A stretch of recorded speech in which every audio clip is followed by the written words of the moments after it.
Prodi Tadris Bahasa Indonesia UIN Raden Massaid Surakarta. Ngomong-ngomong, kita hari ini kok outfitnya couple ya? Iya betul banget nih, hijau-hijau. Ijo itu melambangkan UIN Raden Massaid Surakarta banget gak sih? Betul banget. Jadi guys, kita itu adalah teman seperjuangan. Yap. Jadi pembahasan kita kali ini adalah sastra. Kalau ngomongin soal sastra, mungkin banyak yang langsung kepikiran kayak puisi, novel, atau cerita lama. Tapi sebenarnya sastra itu lebih dari sekadar tulisan loh, Lai. Ya betul banget Anya, karena lewat sastra kita bisa melihat bagaimana kehidupan, budaya, bahkan cara berpikir masyarakat di setiap zaman.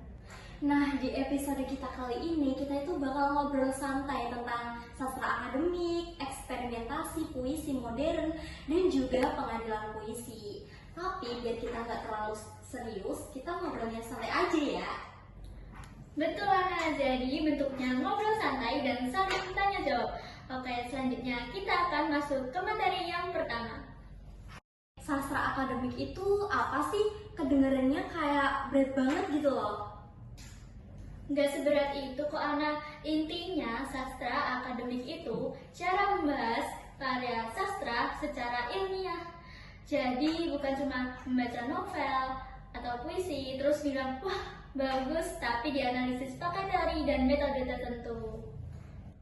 Oh, jadi kayak diteliti gitu ya? Betul banget Ana, tujuannya biar kita bisa memahami, menafsirkan, sampai menilai karya sastra dengan lebih mendalam. Biasanya kalau hasil kajian sastra akademik itu akan jadi apa sih? Biasanya ada di makalah, artikel jurnal, skripsi, atau tesis.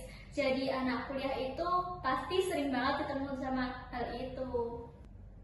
Oh alah, berarti skripsi itu masuknya sastra akademik ya?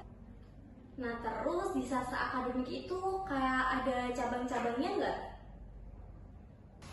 Betul, ada 3. Yang pertama itu teori sastra buat memahami unsur karya sastra. Yang kedua sejarah sastra untuk memahami perkembangan sastra dari zaman ke zaman. Yang ketiga itu ada kritik sastra yang biasa kita buat untuk menilai kelebihan dan kekurangan karya sastra.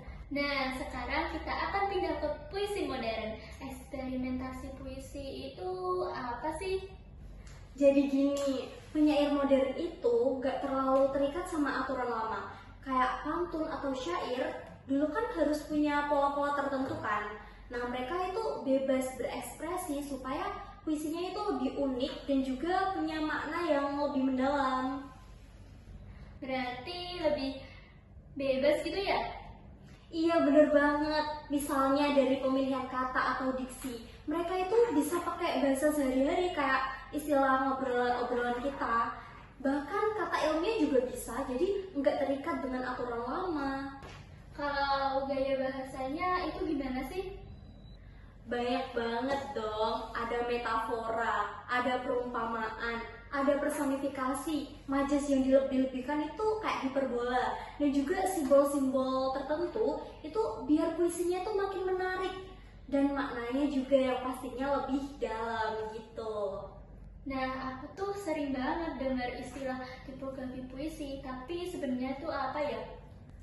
Simpelnya, bentuk tulisan dalam puisi itu punya makna. Jadi bukan cuma isi katanya, tapi tata letaknya itu juga dibuat unik supaya mendukung pesan dari puisi tersebut. Terus kalau intertekstual itu apa sih? Itu ketika penyair memasukkan unsur dari sejarah, terus juga mitologi, atau cerita lain ke dalam puisi. Jadi maknanya itu kayak lebih memperkaya makna gitu lah. Oke, sekarang yang paling unik nih. Jadi pengadilan puisi itu apa sih? Terus kok bisa puisi itu kayak diadili? Emang puisinya salah apa? Nah, itu dia menariknya. Nah, pengadilan puisi adalah acara yang diadakan tahun 1947 di Bandung. Hal itu untuk membahas dan menilai puisi-puisi modern pada waktu itu. Tapi kok bisa sampai diadili ya? Karena waktu itu banyak dianggap makin nggak jelas atau terlalu bebas, bahkan dianggap bermasalah, makanya dibuat semacam pengadilan. Terus siapa yang dituduh kira-kira? Yang unik itu terdakwanya puisi akhir Indonesia, bahkan simbolnya dengan istilah kursi kosong. Jadi yang diadili itu bukan orang langsung, tapi perkembangan puisinya. Hasil akhirnya seperti apa? Pada akhirnya tuntutan dari jaksa pun ditolak. Penyair, kritikus, dan majalah sastra tetap boleh berjalan seperti biasa. Jadi intinya, sastra akademik itu membantu kita memahami sastra secara ilmiah. Dan puisi modern itu berkembang dengan cara yang lebih bebas dan juga kreatif. Lalu pengadilan puisi itu menunjukkan kalau dunia sastra itu juga pernah banyak perdebatan.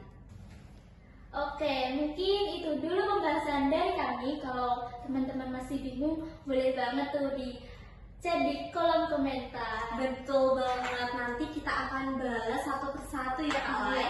Mungkin itu saja podcast dari kami. Sampai jumpa di podcast selanjutnya. Saya akhiri. Wassalamualaikum warahmatullahi wabarakatuh. Salam sastra.